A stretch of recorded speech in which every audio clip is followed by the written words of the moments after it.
All right, let me first apologize for the delay and stealing the neighbor's street here for longer than we had anticipated. But let me say thank you to everybody for coming out today as we talk about something that's very, very important.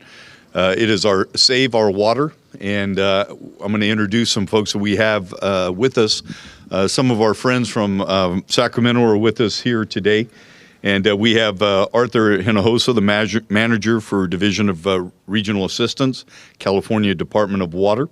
And we also have Didi Adamo, the vice chair for the State Water Board. Both of those will be speaking shortly. And also our director for Department of Public Utilities, which oversees our water, sanitation, a number of other things, which is Brock Bookey. So he'll be speaking shortly after me. As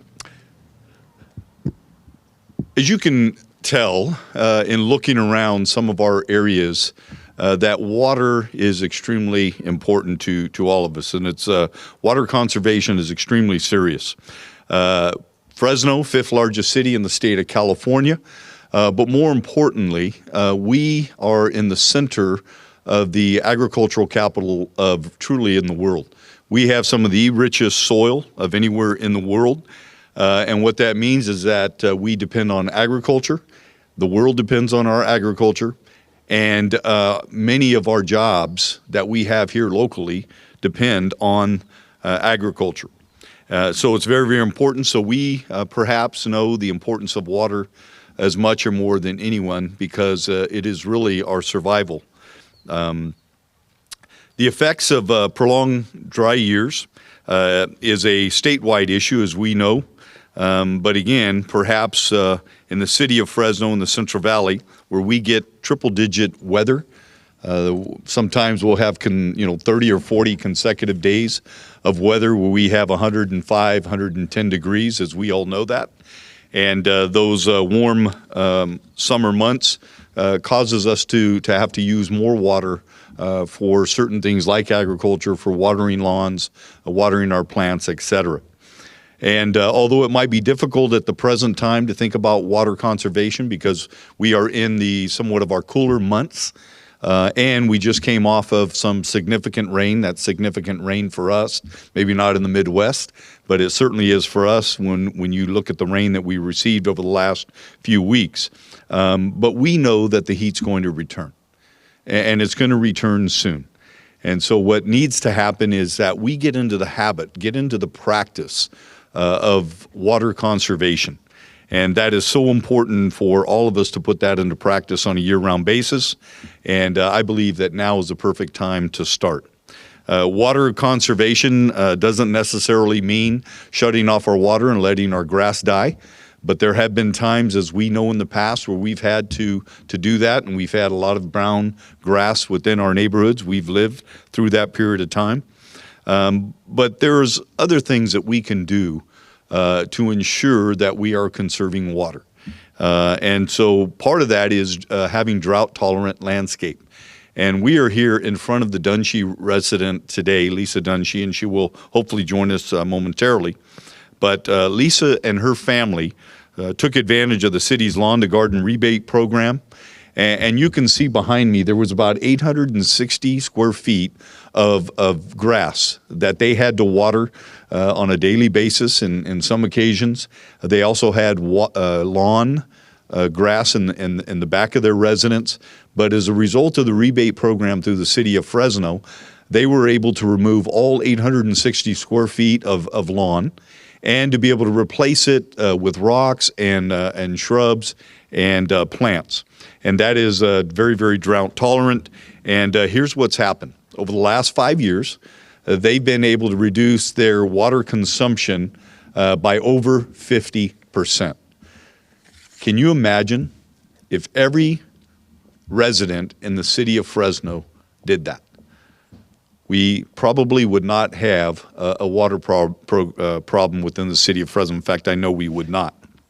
And so what I'm hoping for today, as we have this conversation, that we follow their lead, that we in the city, I can speak personally at my house, I have 100% drip. I have no grass. I have turf, plants and shrubs.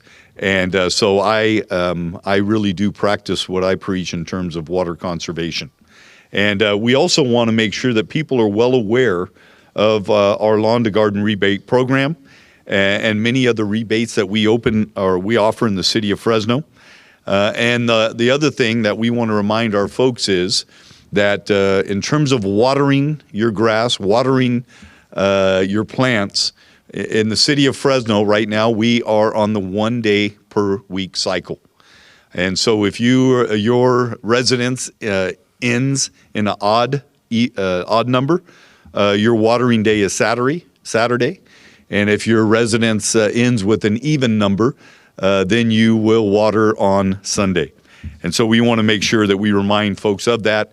And if you're having challenges with your timer or whatever the case may be, you can always reach out to our Department of Public Utilities, and we will assist with that.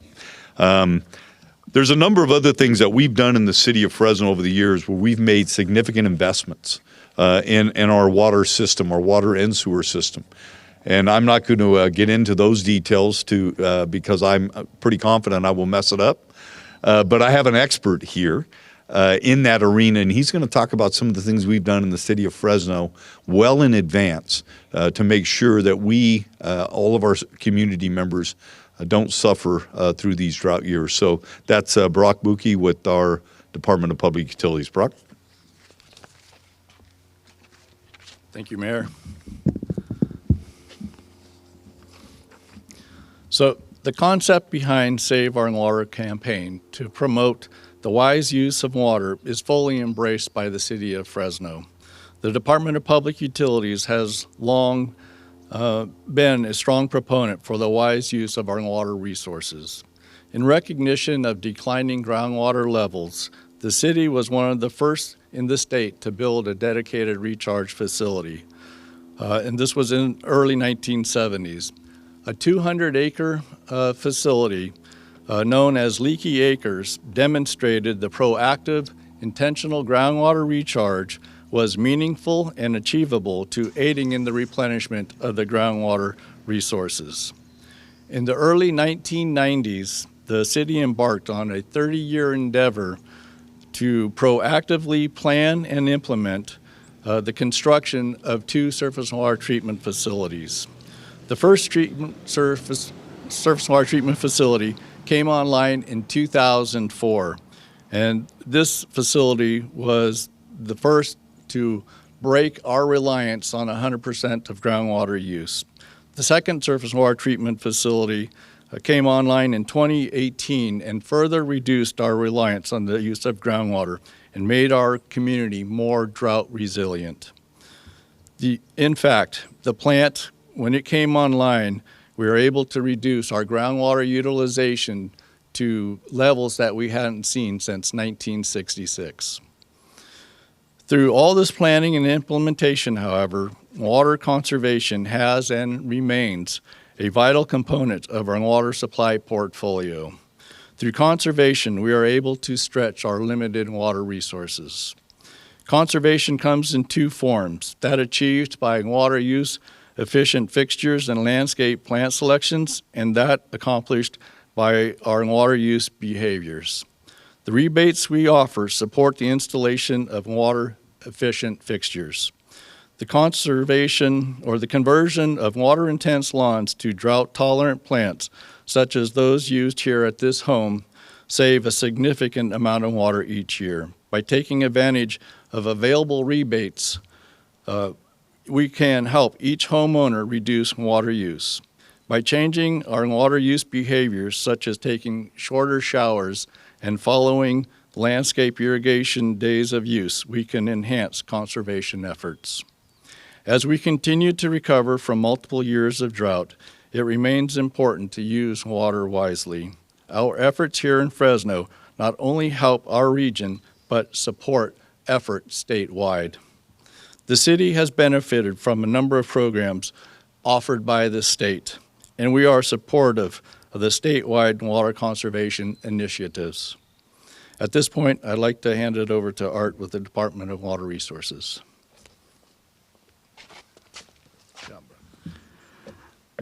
Thank you, Rock. Thank you, Mr. Mayor. It's great to be here in Fresno with the community and speak about Save Our Water and to recognize the incredible work that the residents and the city of Fresno have done.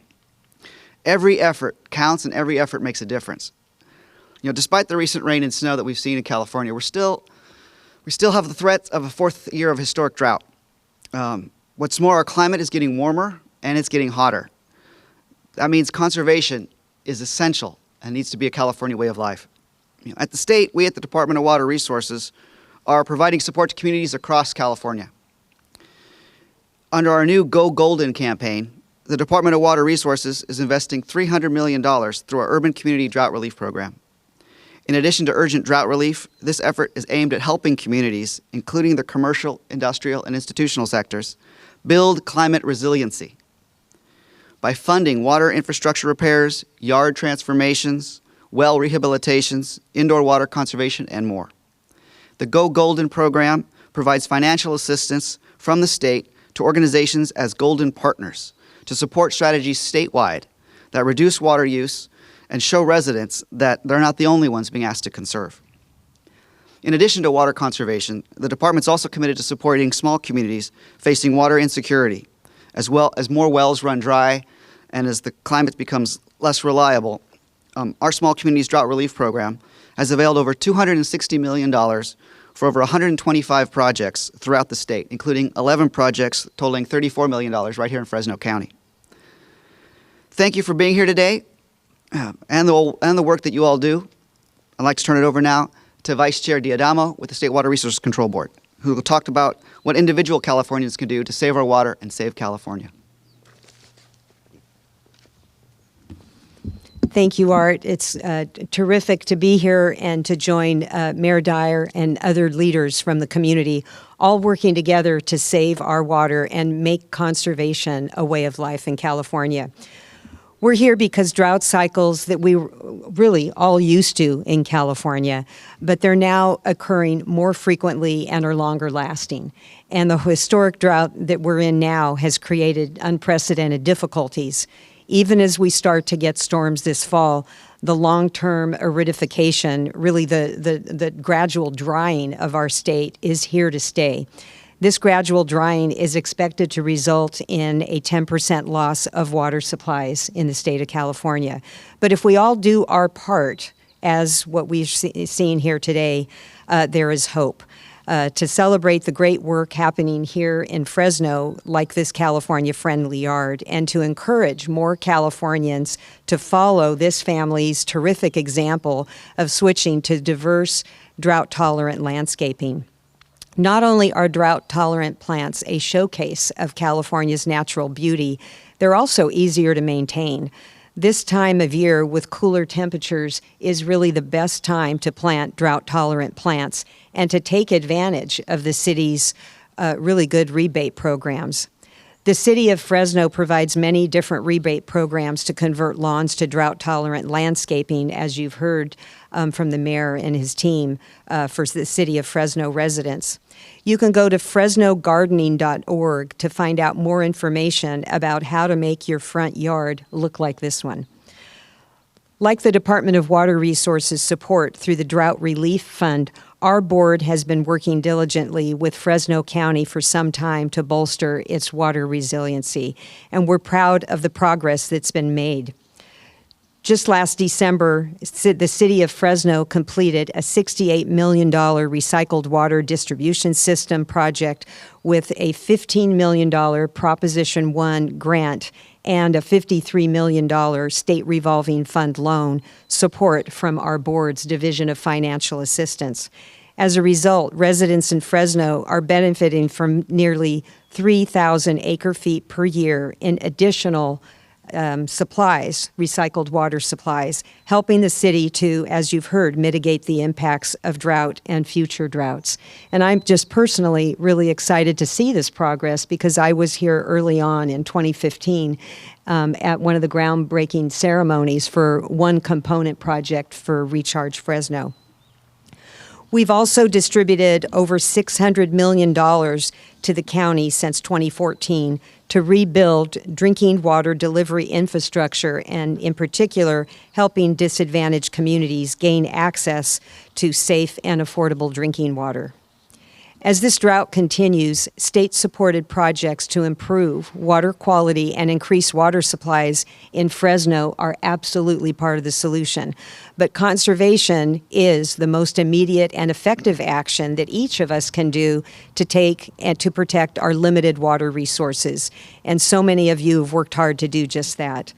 Thanks to the hard work of Fresno residents and thanks to the wide range of conservation programs offered by the city.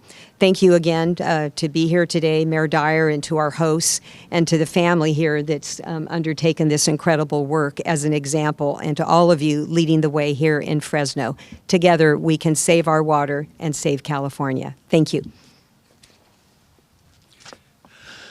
Thank you, Dee Dee, and we'll open it up to questions. But, I want to say on a personal note, oftentimes we don't understand the impact of what we do or how we impact the environment. So perhaps we take showers a little longer than we need to, or perhaps when we're brushing our teeth, we leave the water faucet on. Those are small things that we can do individually, and collectively we can save an enormous amount of water by doing that. People don't really understand the importance of water until they turn on their faucet and no water comes out. That happened to me in the country when I lived there, and I was dependent upon a well.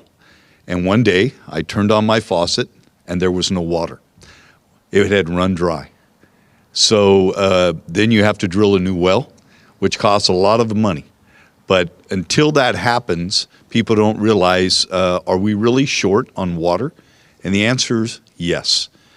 Fortunately, we live in a city that's taken steps to invest in our infrastructure, and we do have water, and folks don't have to worry about that.